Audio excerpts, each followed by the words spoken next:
हाँ जी, स्वागत है सभी का इस पढ़ने और पढ़ाने की महफिल में। मैं आपका साथी, आपका एजुकेटर विजय टाक, आप सभी का स्वागत करता हूँ भाई। दोस्तों, आज का जो सेशन रहने वाला बहुत ही प्यारा सेशन रहने वाला, और हमने जैसे सीरीज स्टार्ट कर रखी है तो एमसीक्यूज के अंदर आज हम ज्योग्राफी जो एमसीक्यूज पर बात करें वो इंडियन ज्योग्राफी से संबंधित है, और ज्यादातर पर्वतों से क्वेश्चन देखने को मिलेंगे आपको। तो इंपॉर्टेंट है, बार बार रिपीट होते हैं। तो चलिए ज़्यादा टाइम को ना गवाते हुए क्वेश्चन सीरीज को चलते हैं, और सबसे पहले हम क्वेश्चन की ओर बढ़ते हैं। पहला सवाल हमें आपको पैनल पर दिखाई दे रहा होगा, और क्वेश्चन हमारा क्या बोल रहा है कि हिमालय को सामान्यतः 3 श्रेणियों में बांटा गया, कौन सा उसमें शामिल नहीं है। क्वेश्चन पर गौर करना है, शब्द पर गौर करना है। शब्द सबसे बड़ी चीज होती है, अगर शब्द पर गौर नहीं करोगे तो सबसे बड़ी दिक्कत आ सकती है।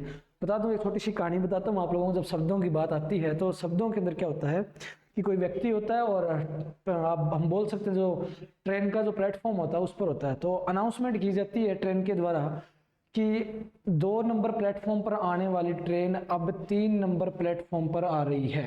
ठीक है जी, जैसे ये अनाउंसमेंट आप लोग सुनते हो तो सेम वैसे ही एक अनाउंसमेंट होती है, और बोला होता है कि 3 नंबर पर आ रही है, 3 नंबर प्लेटफॉर्म के ऊपर आ रही है, ये बोल दिया। तो जैसे किसी व्यक्ति ने देखा कि 3 नंबर के ऊपर आ रही है, तो जो व्यक्ति जो ऊपर वाले थे वो तो चले गए जी नीचे, और जो नीचे वाला था वो एक जो मरने के लिए आया हुआ था एक व्यक्ति, वहां पर वो ऊपर चला गया। तो इस सेंस में तो आप लोग शब्दों पर गौर कीजिए। कई बार क्या होता है कि जब सभी लोगों की डेथ होगी तो उसके बाद ये पूछता है उस व्यक्ति से कि आप कैसे बचे, बाकी सारे चले गए, तो मतलब सभी की डेथ होगी तो आप कैसे बच पाए। तो उन्होंने बोला कि मैं मरने के लिए आया था, मेरे को ये सुनाई दिया कि 3 नंबर के ऊपर आ रही है। तो इस बात का ध्यान रखना, शब्दों पर गौर करना है। तो क्वेश्चन बोल रहा है आपका कौन सा उसमें शामिल नहीं है, तो इस चीज को ध्यान रखना है। तो नहीं की बात की गई है, तो नहीं पर अगर चर्चा करें तो हिमालय में 3 श्रेणियों में बांटा गया। देखिए, जब बात आती है हिमालय की, हिमालय पर्वत का इंपॉर्टेंस अपने आप में अलग ही है। हिमालय पर्वत की जब भी बात है तो हिमालय पर्वत को 3 भागों में डिवाइड किया गया, हम सभी जानते हैं। आप सबसे पहले हम भाग देखेंगे इसका, तो सबसे पहला जो भाग आपको दिखाई देगा उसे हम बोलते हैं लघु हिमालय। लघु हिमालय, लघु हिमालय के बाद अगला जो हमारा आता है उसे हम बोलते हैं ग्रेट हिमालय।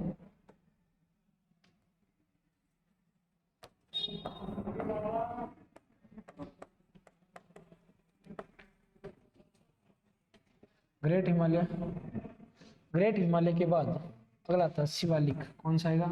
शिवालिक। आपसे पूछा कौन सा नहीं है, तो याद रखना है काराकोरम एक पर्वत है जो इसके बांटा नहीं गया है, तो ये याद रखना।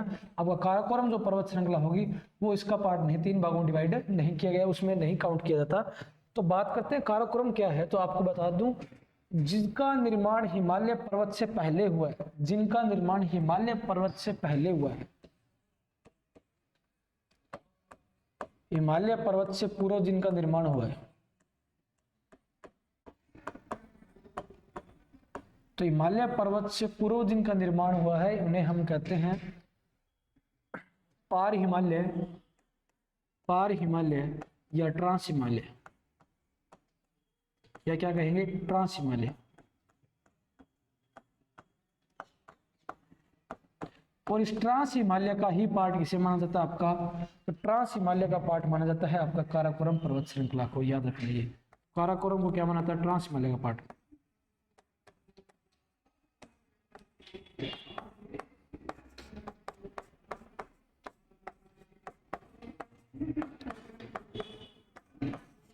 काराकोरम क्या बनाता है, ट्रांस हिमालय। ट्रांस हिमालय में क्या क्या चीजें आती है आपको याद रखना है। सबसे पहला पर्वत देखना है ट्रांस हिमालय में, काराकोरम। काराकोरम के बाद आता है लद्दाख, लद्दाख के बाद आता है जास्कर। ये 3 किसके अंदर आते हैं, तो आपके आते हैं ट्रांस हिमालय क्षेत्र के अंदर आता है। तो आपसे सवाल आता है ट्रांस हिमालय का कौन सा पार्ट है, तो आपको याद रखना है काराकोरम, लद्दाख और जास्कर। आर्य बस वहीं पर अगर मैं बात करूं काराकोरम पर्वत श्रृंखला की, तो काराकोरम पर्वत श्रृंखला इसके अंदर आपके भारत की सबसे ऊंची चोटी हिमालय पर्वत की कौन सी है, K2। याद रखना है कौन सी चोटी है जी, K2 इसी के अंदर सबसे ऊंची चोटी देखने को मिलती है। आगे बात समझे, यहां तक किसी भी बच्चे को कोई किंतु परंतु भाई बताओ, है ना, यहां तक समझ पा रहे होंगे। तो नेक्स्ट क्वेश्चन की ओर चलते हैं। अगला सवाल, अगला सवाल हमारा क्या रहेगा, क्वेश्चन को पढ़िए और क्वेश्चन का आंसर दीजिए। निम्न में से कहाँ प्राचीन चट्टानें पाई जाती है? बहुत ही प्यारा क्वेश्चन है। प्राचीन चट्टान कहाँ पाई जाती है, ये पूछा गया आपसे। अरावली में, शिवालिक में, हिमालय में, ये सभी बताइए किसके अंदर प्राचीन चट्टानें पाई जाती हैं। सवाल बहुत ही प्यारा है। देखिए, जब बात आती है प्राचीन चट्टानों की, जब प्राचीन का नाम आता है तो हमारे दिमाग में ये आता है कि हिमालय पर्वत तो न्यू फोल्ड माउंटेन है। हिमालय जो पर्वत है वो किसका हिस्सा है? न्यू फोल्ड माउंटेन है ना। हिमालय जो वो क्या है? नवीन मोड़दार पर्वत है, न्यू फोल्ड माउंटेन है। आ रही बात समझ? तो हिमालय क्या रहता है हमारा? न्यू फोल्ड माउंटेन रहता है।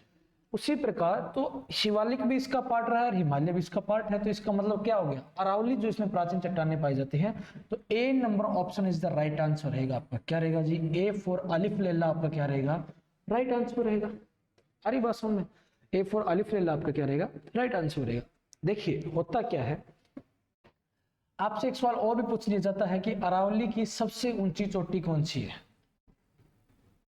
अरावली की सबसे ऊंची चोटी कौन सी है? बताइए कमेंट बॉक्स में। सभी बच्चे कमेंट बॉक्स में बताएंगे इस बात को कि अरावली की सबसे ऊंची चोटी कौन सी है।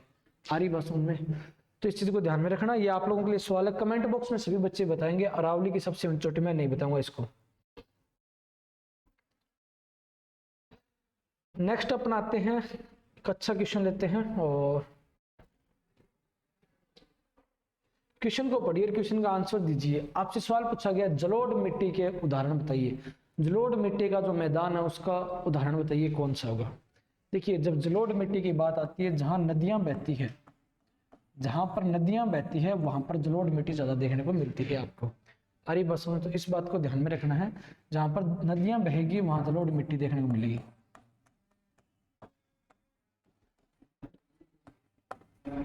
आगे बस में तो सीधी सी बात है, जब हम बात करें नदियों की तो सबसे पहला ऑप्शन आपको दिखाई दे रहा है गंगा का मैदान, बिल्कुल सही स्टेटमेंट है। ब्रह्मपुत्र का मैदान सही है। मिसिसिपी नदी, मिसिसिपी नदी आपकी यूएसए की सबसे लंबी नदी है। आपको याद रखना है यूएसए की क्या ये सबसे लंबी नदी है।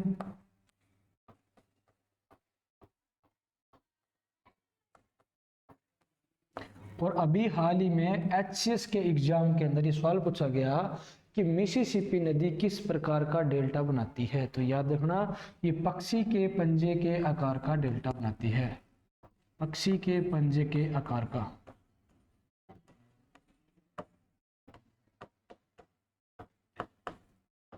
आगे बात समझ में? ठीक है जी। तो सबसे लंबी नदी है और ये जो नदी है इसका क्षेत्र में किससे निर्मित है? जलोढ़ मिट्टी से। मिसिसिपी नदी जो है कहाँ गिरती है? अपना अंतिम छोर कहाँ बनाती है? तो याद रखना आपको मैक्सिको की खाड़ी में।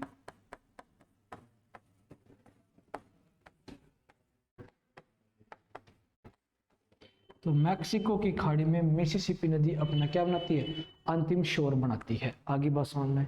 यहाँ तक किसी बच्चे को किंतु परंतु? तो इसका मतलब तीनों की तीनों स्टेटमेंट तो जी सही, लेकिन छत्तीसगढ़ का मैदान जलोढ़ मिट्टी वाला नहीं है। तो इसका मतलब क्या होगा? 1 2 3 रहेगा आंसर। तो ए नंबर ऑप्शन इसका क्या रहेगा? Right answer. ए फॉर अलिफ लैला आपका क्या रहेगा जी? राइट आंसर रहेगा। आरी वसन ए फॉर अलिफ लैला आपका क्या रहेगा? राइट आंसर रहेगा। ठीक है ना। नेक्स्ट क्वेश्चन की ओर चलते हैं। अगला सवाल हमारा क्या बोल रहा है?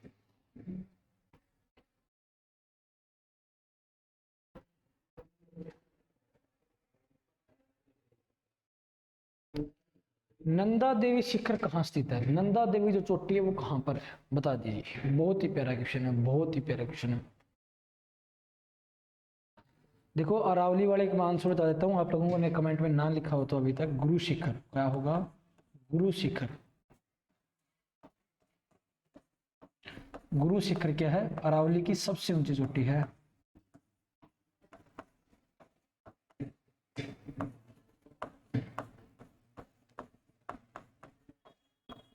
आगे बात समझो तो गुरु शिखर अरावली की सबसे ऊंची चोटी है। आपसे कुछ नंदा देवी, तो नंदा देवी की जब बात आती है तो नंदा देवी शिखर कहाँ पर है? हिमाचल प्रदेश, उत्तराखंड, सिक्किम और नेपाल। तो इनमें से आपका ऑप्शन क्या होगा? जब बात आती है नंदा देवी तो नंदा देवी आपका जी उत्तराखंड में। तो आपका आंसर होगा बी फॉर बेबीडोल। बी फॉर बेबीडोल इसका क्या रहेगा? सही आंसर रहेगा। अगर आपसे यही चीज पूछी गई है कि नंदा देवी चोटी कहाँ पर है। आ रही है बात समझ में?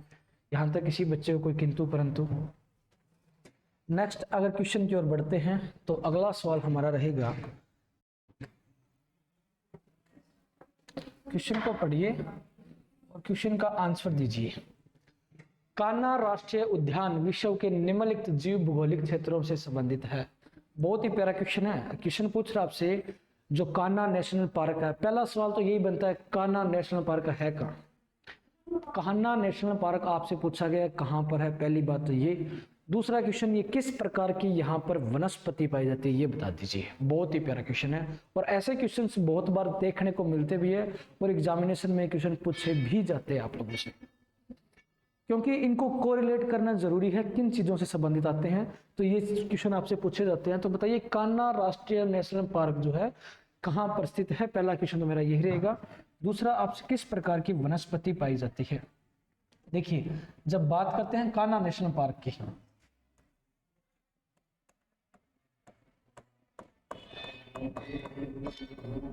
जब बात आती है कान्हा नेशनल पार्क, तो याद रखना ये आपका जी मध्य प्रदेश में, इसमें आता है मध्य प्रदेश में। ठीक है, तो कान्हा नेशनल पार्क आपका आएगा जी मध्य प्रदेश के अंदर। पहला सवाल तो ये बन गया। सबसे अधिक नेशनल पार्क कहां पर है? तो आपको ये भी याद रखना है मध्य प्रदेश में। ठीक है जी, तो सबसे अधिक नेशनल पार्क कहां, किस राज्य में है? तो सबसे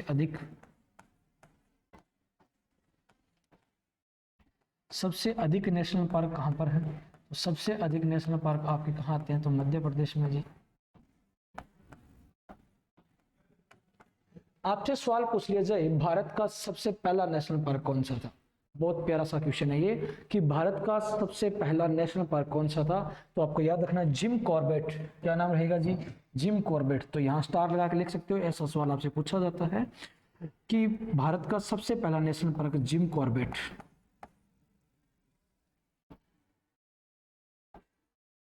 जिम कॉर्बेट, जिम कॉर्बेट जो है भारत का सबसे पहला नेशनल पार्क है।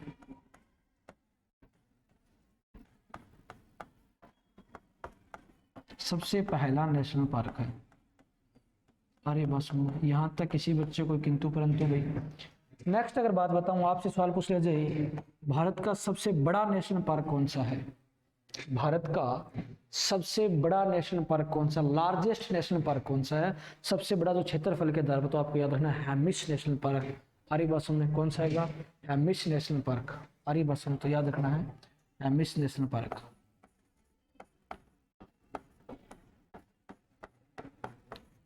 हेमिस नेशनल पार्क भारत का सबसे बड़ा नेशनल पार्क है। सबसे बड़ा नेशनल पार्क है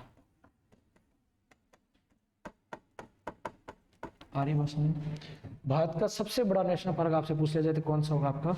तो हेमिस नेशनल पार्क होगा। जिम कॉर्बेट की स्थापना कब होती है? तो आपको याद रखना 1936 में इसकी स्थापना होती है। आगे बात समझ, यहाँ तक किसी बच्चों को किंतु परंतु। दूसरा सबसे बड़ा पूछ लिया जाए तो याद रखना राजस्थान का रणथंभौर, दूसरा सबसे बड़ा, दूसरा सबसे बड़ा। तो याद रखना राजस्थान का रणथंभौर। राजस्थान का रणथंभौर क्या है? दूसरा सबसे बड़ा नेशनल पार्क है। ये भी आप लोगों से सवाल पूछा जाता है कई बार एग्जामिनेशन के अंदर। ठीक है जी, अब बात आती है किस प्रकार के वनस्पति। देखिए कान्हा आपका मध्य प्रदेश में, तो यहाँ से कर्क रेखा का गमन होता है और कर्क रेखा जहाँ से गुजरती है ट्रॉपिकल रीजन आता है और ट्रॉपिकल रीजन के अंदर आपकी सीधी सी बात है उष्ण कटिबंधीय क्षेत्र पाया जाता है। उष्ण कटिबंधीय, उष्ण कटिबंधीय क्षेत्र के अंदर आपके वन पाए जाते हैं, आर्द्र वन, शुष्क नम। तो आपको याद रखना आर्द्र वन पाए जाते हैं। तो B number option is the correct answer रहेगा। B4 बेटा मांगे स्कूटर बाप रोए, सीधी सी बात है। तो B4 बेबीडोल आप बोल सकते हो, इसका सही आंसर रहेगा। यहाँ तक किसी भी बच्चे को कोई भी किंतु परंतु तो बता दीजिए, है ना। यहाँ तक किसी बच्चे को किंतु परंतु तो कर्क रेखा आ गया ना इस क्षेत्र के अंदर ट्रॉपिकल, तो इसका आंसर ये रहेगा। अच्छा मेरे को एक सवाल बता दीजिए, एक सवाल पूछा था आपसे कि भारत का तैरता हुआ नेशनल पार्क कौन सा है? ये भी सवाल आपसे पूछ लिया जाता है। भारत का तैरता हुआ नेशनल, फ्लोटिंग नेशनल पार्क, बहुत बार एग्जामिनेशन में पूछा जाता है फ्लोटिंग नेशनल पार्क। तो याद रखना कि भारत का फ्लोटिंग नेशनल पार्क जो है, भारत का floating national park floating national park अगर आपसे पूछे जाए 13वां नेशनल पार्क, तो आपको याद रखना है मणिपुर के अंदर है। और मणिपुर के अंदर कहां पर है, तो कौन सा, तो लोकटक झील है आपकी मणिपुर में। तो उस लोकटक झील के अंदर फ्यूमिडिस घास पाई जाती है, उस फ्यूमिडिस घास में वो 13वां नेशनल पार्क आपको देखने को मिलेगा। तो आपका लोकटक झील, लोकटक लेक है, और इसके अंदर घास पाई जाती है जिसे हम बोलते हैं फ्यूमिडिस घास। तो फ्यूमिडिस जो घास है उसे हम क्या कहेंगे, फ्लोटिंग नेशनल पार्क के नाम से भी जानते हैं। सारी बात सुनो, यहाँ तक किसी भी बच्चे को कोई किंतु परंतु हो तो बताइए, ठीक है जी। तो ये आपको याद रखना है फ्लोटिंग नेशनल पार्क, ठीक है जी। तो आपका आंसर क्या होगा, B number option is the correct answer रहेगा। नेक्स्ट क्वेश्चन की ओर बढ़ते हैं। अगला सवाल हमारा क्या पूछ रहा है हमसे, उस पर चलिए।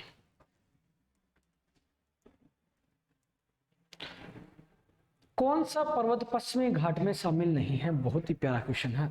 वेस्टर्न रीजन के अंदर कौन सा पर्वत नहीं आता, ये सवाल पूछ सके आपसे कि पश्चिमी घाट में कौन सा क्षेत्र नहीं आता, पश्चिमी घाट में कौन सा शामिल नहीं है, आपसे ये चीज पूछी गई है। आंसर देने की कोशिश कीजिए। और सबसे ज्यादा यूपीएससी का फेवरेट चीज क्या है, ये नहीं पर ज्यादा सवाल पूछती है और नहीं शब्दों पर गौर करना है आप लोगों को। और सेम वही बात है, इस पर नहीं दे रखा इन्होंने, तो नहीं पर ही आपसे सवाल पूछा है। बताइए इसका आंसर क्या होगा, है ना। नहीं का आप लोगों को आंसर देना है ना। तो पश्चिमी घाट में शामिल नहीं है। देखिए जब हम बात करते हैं वेस्टर्न रीजन की, तो ये आप भारत का क्षेत्र देख रहे होंगे, ये आपका भारत का क्षेत्र होगा, ठीक है जी। तो इस क्षेत्र की बात कर रहा है, ये यहाँ से पश्चिमी घाट का जो क्षेत्र यहाँ से शुरू होता है। तो ये सवाल आपसे पूछ रहा है कि पश्चिमी घाट का जो ये रीजन है, इसमें कौन सा, आपसे पूछा गया इसमें कौन सा जो है पर्वत श्रृंखला नहीं आती। देखिए यहाँ का जो क्षेत्र है गुजरात का क्षेत्र है, इसे हम बोलते हैं सह्याद्री। क्या बोलते हैं, सह्याद्री। तो गुजरात के क्षेत्र को हम बोलते हैं सह्याद्री, गुजरात और महाराष्ट्र का क्षेत्र। उसके बाद आप देखेंगे इलायची की पहाड़ियां साउथ में आती है। इलायची की पहाड़ियों के बाद नीलगिरी क्षेत्र हम जानते हैं, नीलगिरी भी किसका हिस्सा रहता है, नीलगिरी भी पश्चिमी घाट का रहता है। लेकिन पंचमलई हमने कभी नहीं पढ़ा, पंचमलई जो आपका क्या है वो इसका हिस्सा नहीं रहता। तो आपको याद रखना डी नंबर ऑप्शन इसका क्या रहेगा जी, राइट आंसर रहेगा। डी नंबर ऑप्शन इसका, डी फॉर डॉली, इसका क्या रहेगा जी, राइट आंसर रहेगा। अरे बस सुनो, तो याद रखना ये चीज। पश्चिमी घाट सह्याद्री, सह्याद्री के बाद आपका रहता है जी कोरोमंडल, सॉरी कोंकण तट। कई बार सवाल पूछा जाता है कि सह्याद्री और कोंकण तट, तो सह्याद्री आपको याद रखना है गुजरात और महाराष्ट्र का क्षेत्र। कौन सा जी, गुजरात और महाराष्ट्र, गुजरात और महाराष्ट्र, ठीक है। गुजरात और महाराष्ट्र का क्षेत्र। वहीं पर कोंकण तट की बात आती है तो महाराष्ट्र और कर्नाटक, महाराष्ट्र और कर्नाटक, आरी वसन, है ना। यहां तक नहीं बोलोगे, है ना, तो इस चीज को आप लोग याद रखना है, ठीक है। यहाँ पर आपकी इलायची की पहाड़ियां पाई जाती है क्षेत्र में। यहाँ पर आपका नीलगिरी क्षेत्र आता है, ठीक है जी। तो नीलगिरी बायोस्फीयर रिजर्व भी है, नीलगिरी बायोस्फीयर रिजर्व भी आता है, तो सबसे बड़ा बायोस्फीयर रिजर्व है। उसके बाद आपसे पूछ लिया जाए यहाँ पर डोडो बेटा और अन्नामुदई दो चोटियां भी है। कौन सी, डोडो बेटा, डोडो बेटा और अन्नामुदई, अन्नामुदई। तो अन्नामुदई जो है दक्षिण भारत की सबसे ऊंची चोटी है, दक्षिण भारत की सबसे ऊंची चोटी है। तो कई बार सवाल पूछा जाता है आपसे कि दक्षिण भारत की सबसे ऊंची चोटी कौन सी है, तो अन्नामुदई दक्षिण भारत की सबसे ऊंची चोटी है। आपसे ये सवाल पूछ लिया जाता है। आगे बात सुनो, यहाँ तक किसी बच्चे को किंतु परंतु भाई, ठीक है जी। नेक्स्ट क्वेश्चन की ओर चलते हैं। अगला सवाल, क्वेश्चन पढ़िए, क्वेश्चन का आंसर देना। कौन सा कथन असत्य है, असत्य पर गौर करना है। शाबाश भाई, क्वेश्चन को पढ़ने की कोशिश कीजिए और क्वेश्चन का आंसर दीजिए कि कौन सा कथन असत्य है। बहुत ही प्यारा क्वेश्चन है। आपसे सवाल पूछा है असत्य कथन कौन सा है।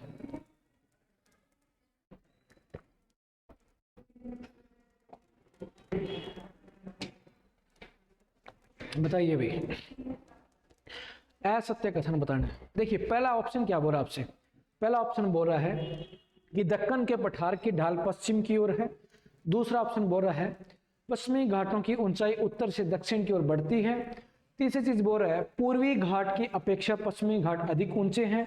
चौथा बोल रहा है दक्कन के पठार का उत्तर पश्चिमी भाग लावा के प्रवाह से बना हुआ है। बता दीजिए इसका आंसर क्या हुआ। देखिए जब बात करते हैं दक्कन के पठार की ढाल पश्चिम की ओर, जब बात आती है ना दक्कन के पठार की ढाल की आती है, तो ये बोल रहा है कि ऐसा दक्कन के पठार की ढाल पश्चिम की ओर है, तो पश्चिम की ओर ना होकर यहाँ की ढाल के किसकी ओर है, पूर्व की ओर है। अरे बस में पूर्व की ओर है, ठीक है ना। तो पहली स्टेटमेंट इसका आंसर होता है, पहली स्टेटमेंट इसका क्या होता है, आंसर होता है। लेकिन और स्टेटमेंट क्यों नहीं है, पश्चिमी घाटों की ऊंचाई उत्तर से दक्षिण की ओर बढ़ती है, बिल्कुल स्टेटमेंट। इसीलिए तो दक्षिणी भाग में अन्नामुदई जो है सबसे ऊंची चोटी पाई जाती है पश्चिमी घाट की। अन्नामुदई हमने पढ़ा है ना, ठीक है ना, अन्नामुदई वाले क्षेत्रों में आती चोटियां ऊंची। उसके बाद पूर्वी घाटों की अपेक्षा पश्चिमी घाट अधिक ऊंचे होते हैं, तो ये स्टेटमेंट सही है, पूर्वी घाटों की अपेक्षा। आपको बता दूं ये जो क्षेत्र रहता है इसका पश्चिमी घाट का, ये क्षेत्र आपका, तो ये पूरा पूरा संकीर्ण क्षेत्र रहता है, इसकी ऊंचाई ज्यादा होती है कंपैरेटिवली, इसलिए तो यहाँ पर आप देखेंगे यहाँ पर डेल्टास बनते दिखाई देंगे आपको। आ रही बस समझ में।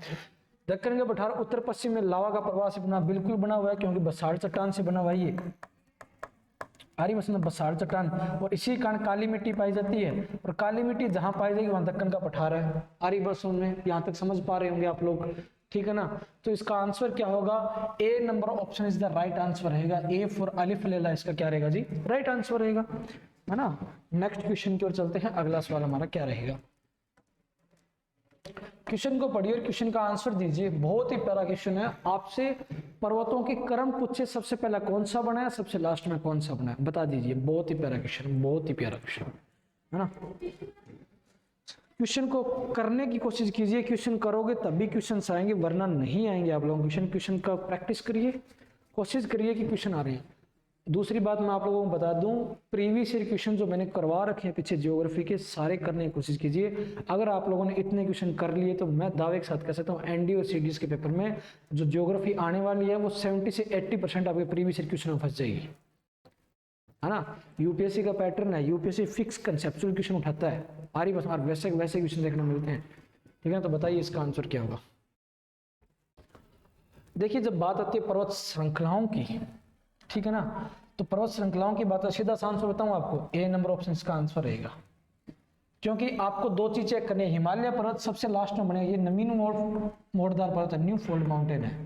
तो न्यू फोल्ड माउंटेन जितने भी है, फोल्ड माउंटेन जो है वो बाद लास्ट में बने हैं, तो दो ही ऑप्शन में 4 दिखाई दे रहा है आपको अंतिम रूप से।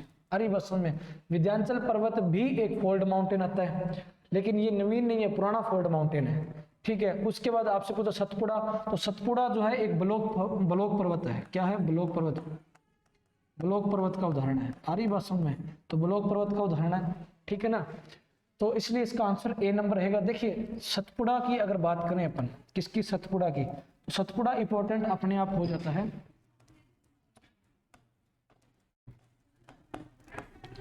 सतपुड़ा पर्वत की जब भी बात आती है तो आप लोगों को एक चीज ध्यान में रखनी है, ये 3-4 चीजों के लिए इंपॉर्टेंट है। सबसे पहली चीज, ये एक ब्लॉक पर्वत का उदाहरण है, ब्लॉक पर्वत का क्या है, ये उदाहरण है। दूसरा जी, इसकी सबसे ऊंची चोटी कौन सी है, तो आपको याद रखना धूपगढ़, धूपगढ़ सबसे ऊंची चोटी है।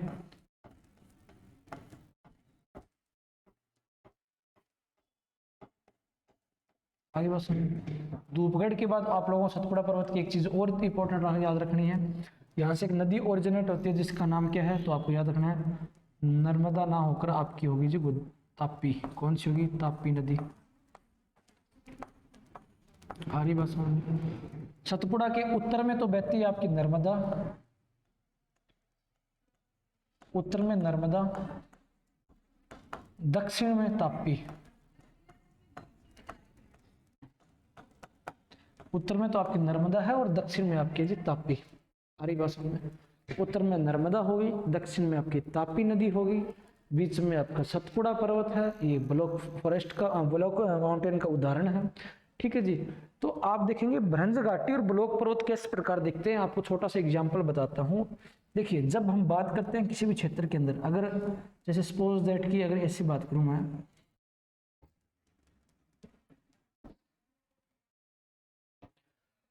इस प्रकार जैसे ये क्षेत्र आपका आता है ना, ये क्षेत्र, ये एक अगर भूभाग जो है एक तरफ से उठा हुआ है, दोनों तरफ उठा हुआ और बीच में भ्रंश घाटी बनी होती है इस प्रकार से। अगर साइडों के भाग ऐसे रहेगा और बीच वाला भाग क्या हो गया, नीचे की ओर धंस जाए, साइडों के भाग क्या हो, एज इट इज रह जाए और बीच वाला भाग नीचे की ओर धंस जाए, तो इस तरीके से जो पर्वतों का निर्माण होगा वो क्या कहलाएंगे, ब्लैक फॉरेस्ट आप बोल सकते हो, ब्लॉक माउंटेन, या फिर आप बोल सकते हो ब्लॉक पर्वत कहलाते हैं, ब्लॉक पर्वत। आप इस साइड में देखोगे यहाँ पर, तो यहाँ पर भी आपको एक पर्वत और दिखाई देगा, आपको बता दूं तो ये सतपुड़ा आपका एक ब्लॉक पर्वत है। अब मेरा कहने का मतलब क्या है कि इस साइड में जो पर्वत होंगे वो भी, ये आपकी भ्रंश घाटी, लेकिन सतपुड़ा पर्वत के लिए क्या हुआ है कि बीच वाला भाग ऐसे रह गया और साइडों के भाग नीचे की ओर धंस गए, इस कंडीशन में है, तो ये आपका ब्लॉक पर्वत हो गया, ब्लॉक पर्वत हो गया, और साइडों में क्या बन गई, भ्रंश घाटियां बन गई। आ रही बात समझ में? तो इस प्रकार ये बना हुआ है, ठीक है जी। विंध्याचल पर्वत ओल्ड फोल्ड माउंटेन है, ये भी आप लोगों को ध्यान में रखना है, कई बार सवाल पूछ लिया जाता है कि विंध्याचल पर्वत किसका उदाहरण है, तो आपको याद रखना ओल्ड फोल्ड माउंटेन है ये।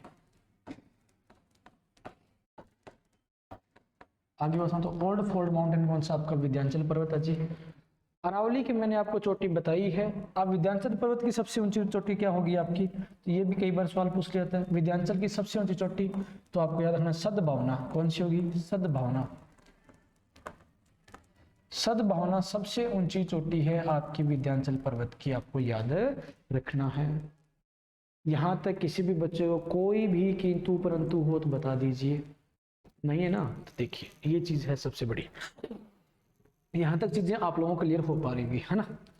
ठीक है, नेक्स्ट क्वेश्चन, अरावली हमने पिछले क्वेश्चन में देखा था, तो अरावली की सबसे ऊंची चोटी गुरु शिखर है, गुरु शिखर है। पुरानी पर्वत श्रृंखला ये आ रही बस में। तो नेक्स्ट क्वेश्चन की ओर चलते हैं, अगला सवाल,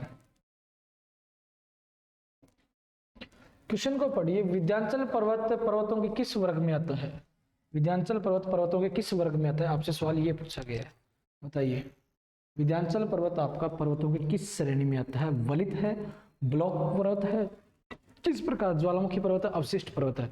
तो याद रखना ये ओल्ड फोल्ड माउंटेन है, क्या ओल्ड फोल्ड माउंटेन है, तो आपको ये चीज ध्यान रखनी है, ओल्ड फोल्ड माउंटेन है कौन सा, विंध्याचल पर्वत। आई बस में, ज्वालामुखी पर्वतों का उदाहरण जब भी आप देखने को मिलेगा तो ज्वालामुखी का उद्गार होगा, उसके बाद जो पर्वत बनेंगे आपके ज्वालामुखी पर्वत देखेंगे, लगभग ज्यादातर आपको द्वीपीय क्षेत्रों में आपको देखने को मिलते हैं इस प्रकार के पर्वत। आ रही बसों में, उसके बाद आप देखोगे अवशिष्ट पर्वत या ब्लॉक पर्वत आप बोल सकते हो, या फिर आप अवशिष्ट पर्वतों के अंदर आप देखो ब्लॉक पर्वत, सतपुड़ा आपका हो गया, सतपुड़ा पर्वत वगैरह जैसे अवशिष्ट पर्वत में, तो इसका आंसर क्या होगा, B number option is the right answer रहेगा। नेक्स्ट क्वेश्चन की ओर चलते हैं, अगला सवाल बहुत सा ही प्यारा क्वेश्चन है, आपसे सवाल पूछा गया है, हिमालय पर्वत दिए गए हैं और उनका नदियों के बीच का क्षेत्र पूछा गया, किन दो नदियों के बीच में किस पर्वत का विस्तार है, आपसे ये चीज पूछी गई है। तो सभी बच्चे आंसर देने की कोशिश करेंगे, बहुत ही प्यारा क्वेश्चन है, क्वेश्चन को पढ़िए, क्वेश्चन का आंसर देने की कोशिश कीजिए, बहुत ही प्यारा क्वेश्चन है।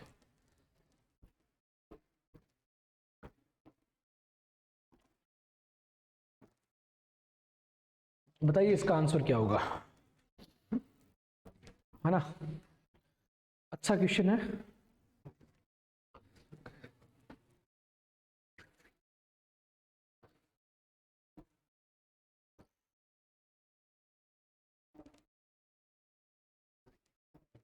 देखिए जब बात आती है इनकी, तो असम हिमालय की जब भी बात करें अपन, तो असम हिमालय की याद रखना आप लोग, इसका जो विस्तार है तो तीस्ता और ब्रह्मपुत्र नदी के क्षेत्र में रहता है, आपको याद रखना है क्या होगा, तीस्ता और ब्रह्मपुत्र के बीच में आपका असम हिमालय, तीस्ता और ब्रह्मपुत्र। तो तीस्ता किसकी सहायक नदी है, ब्रह्मपुत्र की है ना, तो तीस्ता और ब्रह्मपुत्र के मध्य में रहता है, ठीक है, तभी ये जमुना कहलाती है, क्या कहलाती है, जमुना ना। तो सीधा सवाल, तो डी का 3 देखो एक ही ऑप्शन में, तो इसका आंसर निकल के ऐसे ही आ गया, डी का 3 एक ही ऑप्शन है, इसका आंसर ऐसे निकलेगा। तो कुमायूं हिमालय देख लो, तो कुमायूं हिमालय आपका आता है उत्तराखंड वाले क्षेत्र में, तो सतलुज और काली नदी के बीच में। उसके बाद आप देखोगे नेपाल हिमालय, तो नेपाल आपका क्या रहेगा, काली और तीस्ता के मध्य में रहता है, ठीक है जी। पंजाब हिमालय, तो पंजाब हिमालय आपका कहाँ रहेगा, तो पंजाब हिमालय आपका रहता है जी सिंधु और सतलज के मध्य में रहता है, हरी बस इसका आंसर क्या होगा, डी नंबर ऑप्शन। देखिए जब बात करते हैं सतलज नदी की, इंपॉर्टेंट इसलिए है सतलुज, सबसे बड़ा इंपॉर्टेंट चीज तो ये है, ये कहां से ओरिजिनेट होती है, याद रखना राक्सताल लेक। तो राक्सताल जो लेक है इससे इसका ओरिजिन होता है। भारत में कहां प्रवेश करती है, तो सीप किला दर्रा, किससे, सीप किला दर्रा से। आरी बस सिंधु की सबसे लंबी सहायक नदी है ये, सिंधु की सबसे लंबी सहायक नदी है।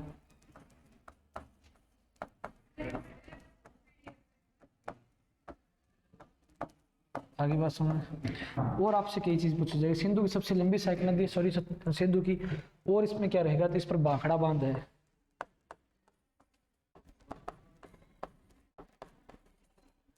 आगे बात सुनो, अगर बात करूं मैं सिंधु नदी की, किसकी, सिंधु नदी की, तो सिंधु नदी का क्या इंपॉर्टेंस है,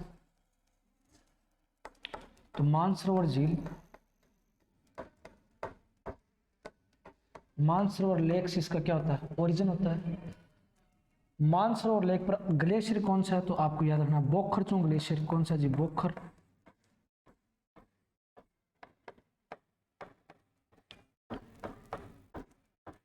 बोखरचुंग ग्लेशियर है, याद रखना ये चीज। और अगर सिंधु की बात करूं तो आपको याद रखना सिंधु की मानसरोवर लेक, बोखरचुंग ग्लेशियर। और अगर याद रखना तो अरब सागर में गिरती है ये, भारत में कहाँ प्रवेश करती है, तो भारत में आपको याद रखना है लद्दाख में प्रवेश करती है, और चिल्लास नामक स्थान से एग्जिट करती है, और प्रवेश कहाँ करती है, दमचोक नामक स्थान पर। अरे बस में है ना। उसके बाद अगर आपको इंपॉर्टेंट है और अगर बताऊं आपको, तो एक नदी और अगर बात करें अपन, तो काली और शारदा नदी आप बोल सकते हो, काली या शारदा, काली या शारदा, जिसे हम क्या कहते हैं, घाघरा कहते हैं। किसकी सहायक नदी है, तो याद रखना ये गंगा की सहायक नदी है। आगे बात सुनो, तो इसका आंसर क्या होगा, D number option is the right answer रहेगा इसका। ठीक है जी, नेक्स्ट क्वेश्चन की ओर चलते हैं। अगला सवाल,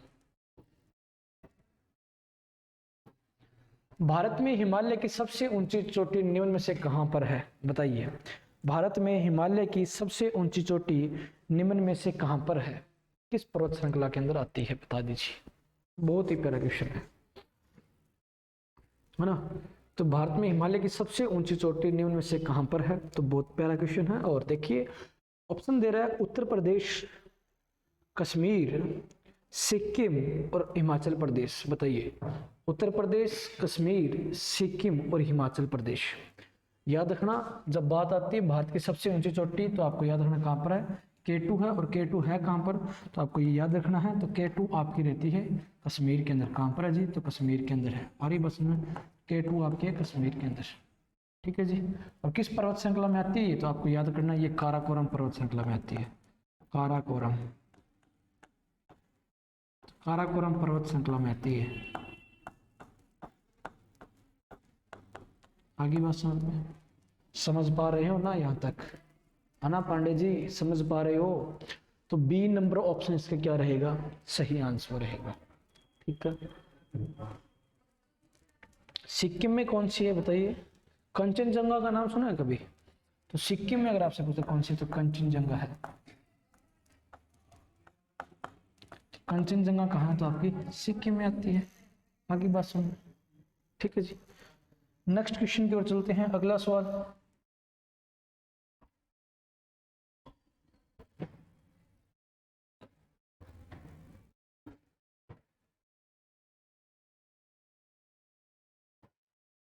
इसको छोड़ दीजिए एक बार, क्वेश्चन अपन एक अच्छा क्वेश्चन और था।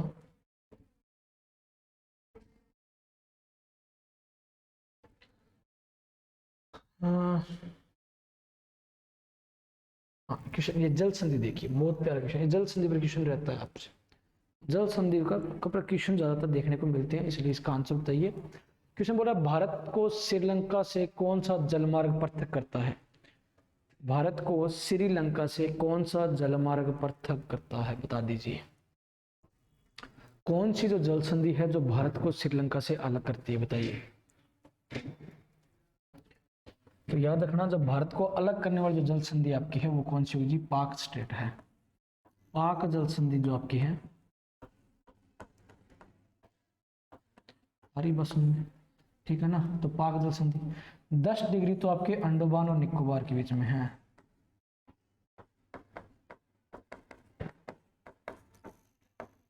निकोबार के मध्य में है। ये लक्षद्वीप वाला क्षेत्र आता है। लक्षद्वीप नहीं रही, लक्षद्वीप नहीं है, ये 8 डिग्री अंडमान में है। उसके बाद अगर इंपॉर्टेंट जल संधियों की अगर बात करूं तो आपको याद रखना, एक तो होता है बेरिंग जल संधि का नाम, किसका, बेरिंग का। आरी भाषा, तो बेरिंग जल संधि का इंपॉर्टेंट रोल क्या है, तो आपको याद रखना है बेरिंग जल संधि एशिया को उत्तरी अमेरिका से अलग करती है। पहली कंडीशन, एशिया को उत्तरी अमेरिका से।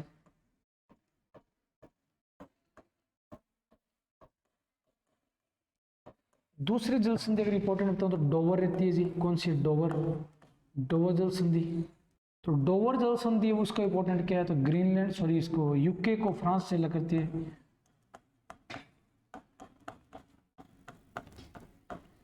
डोवर के बाद आती है डेविस, डेविस भी इंपॉर्टेंट है। डेविस की जब बात आती है तो डेविस जल संधि का इंपॉर्टेंस रोल क्या है, तो आपको याद रखना डेविस जल संधि ये आपकी ग्रीनलैंड, जो विश्व का सबसे बड़ा द्वीप है ग्रीनलैंड, ग्रीनलैंड को कनाडा से अलग करती है। अगला आता है डेविस के बाद अगली जो इंपॉर्टेंट जल संधि आती है वो आपकी आती है जी पनामा नहर। तो पनामा नहर जो है दक्षिणी अमेरिका को उत्तरी अमेरिका से अलग करती है, इंपॉर्टेंट है ये भी। दक्षिण अमेरिका को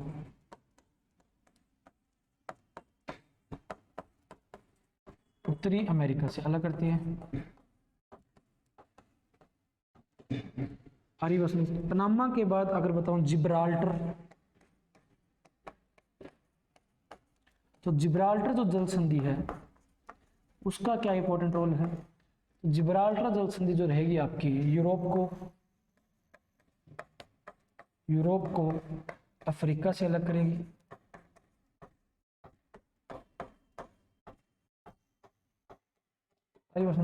तो यूरोप को अफ्रीका से अलग करने का काम किसका, जिब्राल्टर जल संधि का, इंपॉर्टेंट है। जल संधि हमेशा भूभागों को अलग करती है, दो सागरीय पॉइंटों को जोड़ती है। तो भूमध्य सागर को अटलांटिक महासागर से जोड़ने का जो काम करती है वो आपकी है जिब्राल्टर। तो वहीं पर इंग्लिश चैनल या फिर आप बोल सकते हो डेविस जल संधि जो है आपसे, डोवर जल संधि जो आपकी है वो आपको उत्तरी सागर को अटलांटिक महासागर से जोड़ती है। तो वहीं पर अटलांटिक महासागर को प्रशांत महासागर से जोड़ने का काम आपकी पनामा नहर के द्वारा किया जाता है। यहाँ तक चीजें आप लोगों को समझ आ पा रही होगी, है ना।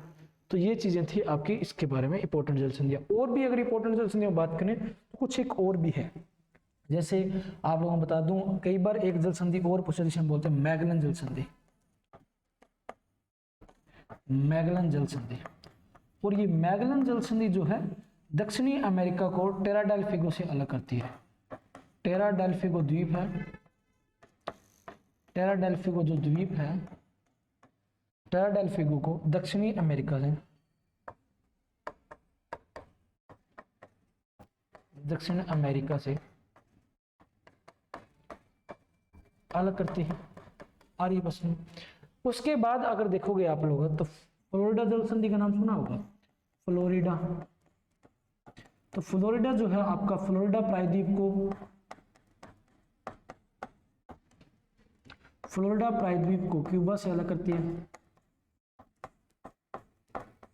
क्यूबा से अलग करती है।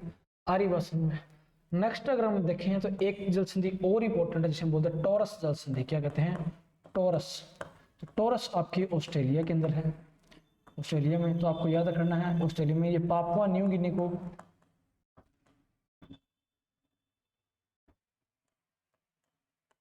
पापुआ न्यू गिनी को किससे जोड़ती है आपकी, तो पापुआ न्यू किससे अलग करती है, क्वींसलैंड से।